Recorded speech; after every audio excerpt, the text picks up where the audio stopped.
Hey, Sami here. Welcome to the Career Kickstart Show. Today's episode, I'm talking about self-sabotage, how you undercut your own dreams. Now, this is a tough episode because self-sabotage, it's something we all do. I know I have.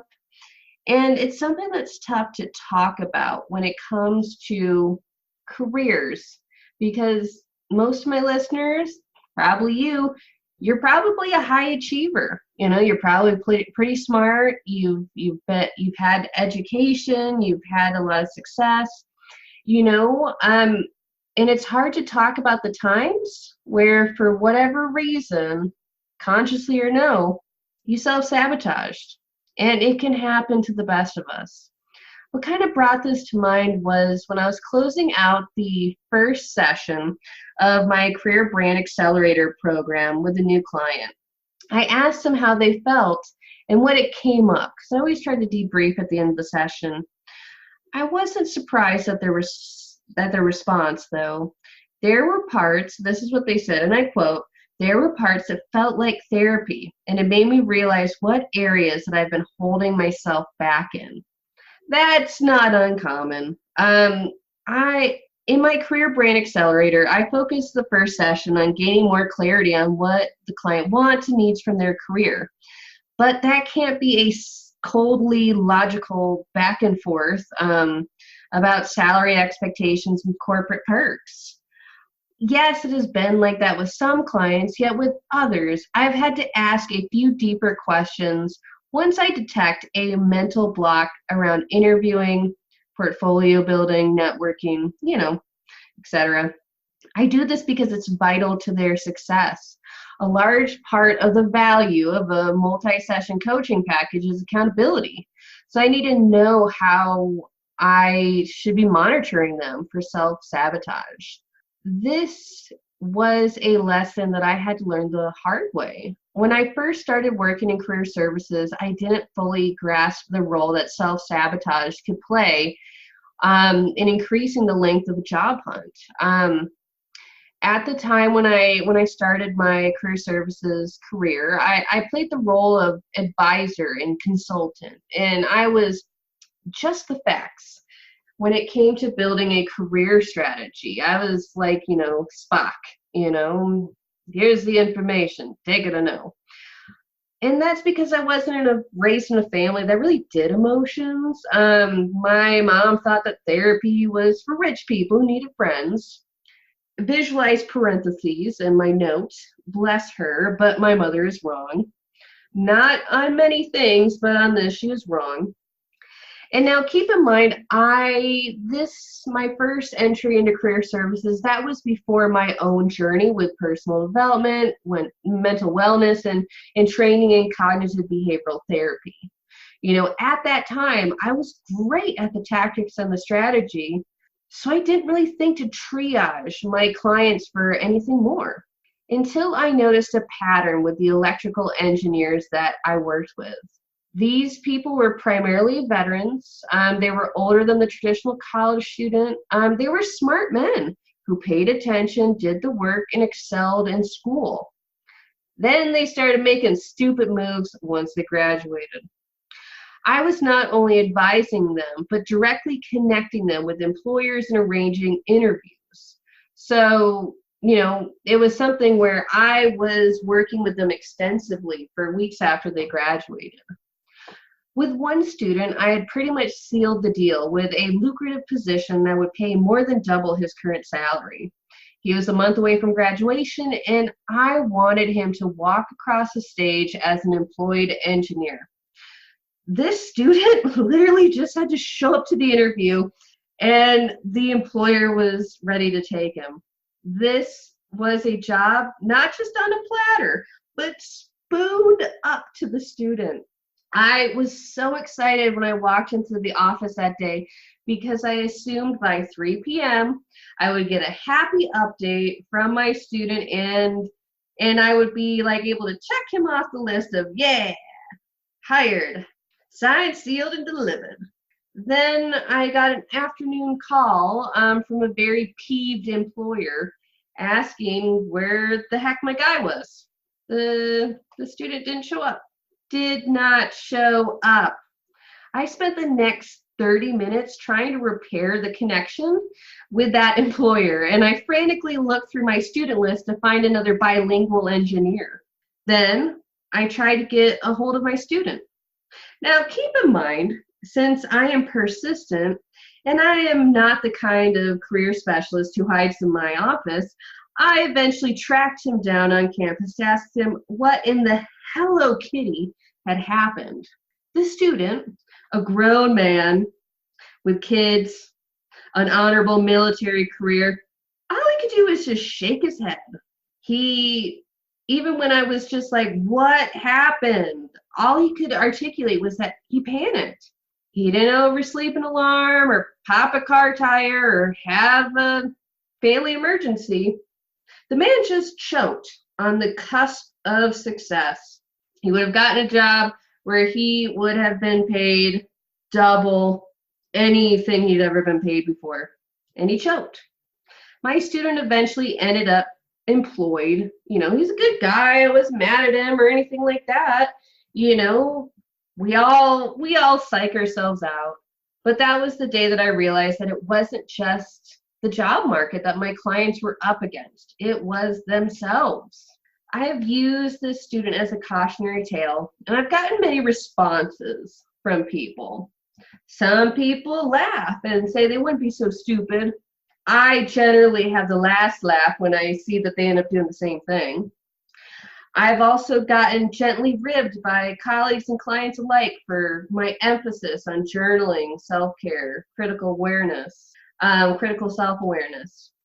However, the madness in my method becomes clear as the job hunt stretches on and they feel the self-sabotage hunched over their shoulder like a little vulture. This emotional stuff isn't just hippie woo-woo. We are ruled by our emotions, even as we like to claim or think that we are rational, logical beings. The sooner that we can face the mirror and understand how our subconscious can trip us up, the sooner that we can prepare for it. Ask an Olympic athlete. Your mental game needs to be on point to ensure victory.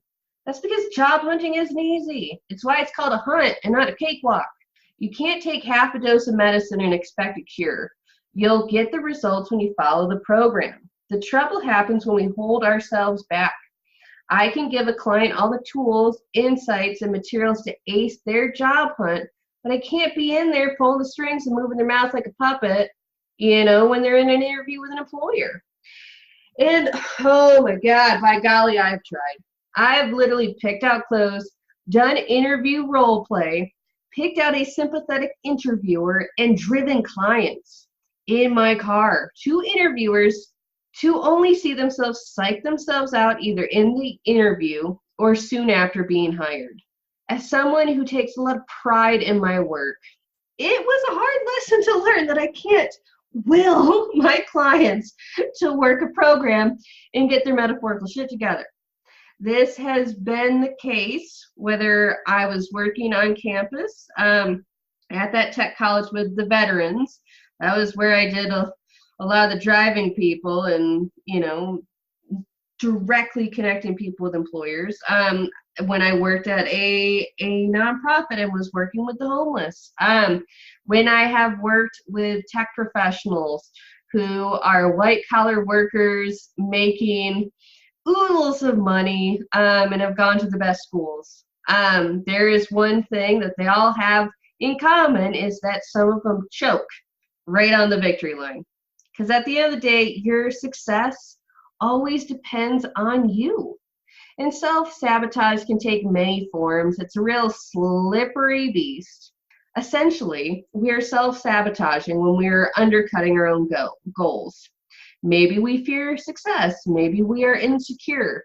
There are many blocks that can lead to hindering our career development. I see this most often with clients who get a strategy and then hold back on implementing it. Here are some examples of self-sabotage in career development. 1, you struggle to finish portfolio pieces because you are paralyzed by perfectionism. possibly created through parental influences.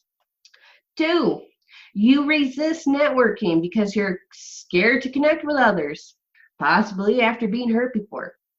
3, you stay in a job you hate because you are insecure about your skills and fear the responsibilities that come from success. These mental blocks can be compensated for when we are aware of them.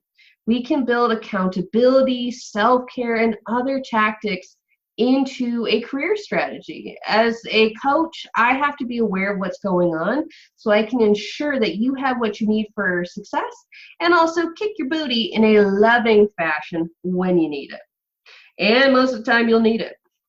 Self-sabotage doesn't need to be a permanent trait. I know this because I overcome self-sabotage. I mean, it's an ongoing battle, guys. Like, let's be real. You're never, it's not like, like a Scooby-Doo villain where by the end of the episode, you're done. It's more like Freddy or Jason where it comes back for sequels. So you got to be on your toes.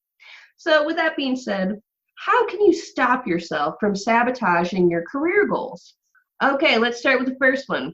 You got to face the person in the mirror, then critically and compassionately examine your current goals and see if your actions are meeting your intentions. For example, if you know that you are in an area where networking is vital for a career changer, and trust me, in places like Denver, Madison, Austin, it's important. I got, clients in the Midwest, and if they're not networking, they're not getting a job because people like to hire folks who know. So if you know that you're in, freaking Des Moines and you need to know people, then you need to have a plan. So let's say you know this, you know that you got a network, and you have a plan to connect with 5 new people each week, but you just keep avoiding the co-working space or you're avoiding logging into LinkedIn. This is a sign that there is a gap between your goals and your actions. A thing that you can do is journal or talk to a friend, a mentor, a therapist on why you are resisting networking. The next thing is that you need to drop the excuses. People are masters of rationalizing their own nonsense. I know because I'm a master of it. We can use even the best reasons to pump the brakes on our dreams. I had a client tell me once, after reading a personal development book that I had recommended, she told me that she felt really resistant to the advice because it was inaccessible to lower income Black women, possibly in Flint, Michigan. I stared at her because this was a white woman in Europe going for executive roles, mind you. She was the exact audience for this self-help book. And keep in mind, I used to be a librarian. I know how to recommend a book. After probing deeper and trying to figure out where this interesting shield of social justice came, I discovered that she was triggered by the chapter in the book about knowing your dream because she didn't know what hers was anymore. So that's the thing. Figure out what you are actually rationalizing and drop the excuses. Now, the last thing to think about is you got to forgive yourself when you self-sabotage and learn from it. It's okay to stumble. Sometimes you miss an opportunity. You're not going to hit every ball you swing for. That happens. If you miss an opportunity, which is a consequence of inaction, the thing to understand is that there will be another one around the corner. Yeah, it might not be the same. Lightning doesn't always strike twice, but it happens. Forgive yourself. Failure is a byproduct of human existence. It's a sign that you tried. Make peace with your failures and try again. Self-sabotage has affected us all at one point or another, but you don't need to be your own worst enemy. You can design a career that satisfies you, creates an impact, and propels you forward. This is 100% possible. Just make sure that your intentions and your actions are aligned, because you can do it. There is life after self-sabotage, my friends. And never forget, when you kickstart your career, you kickstart your life. Because why be miserable 40 hours a week? It's okay. You can do something new. And don't worry about the self-sabotage, because there's ways to get over it, and you can always keep on going, forgive yourself, and move forward to go for those dreams. Well, I hope you enjoyed this episode of the Career Kickstart Show. As always, I'm Sami Gardner, your career specialist. Bye. Change your career, change your life at CareerKickstartAcademy.com.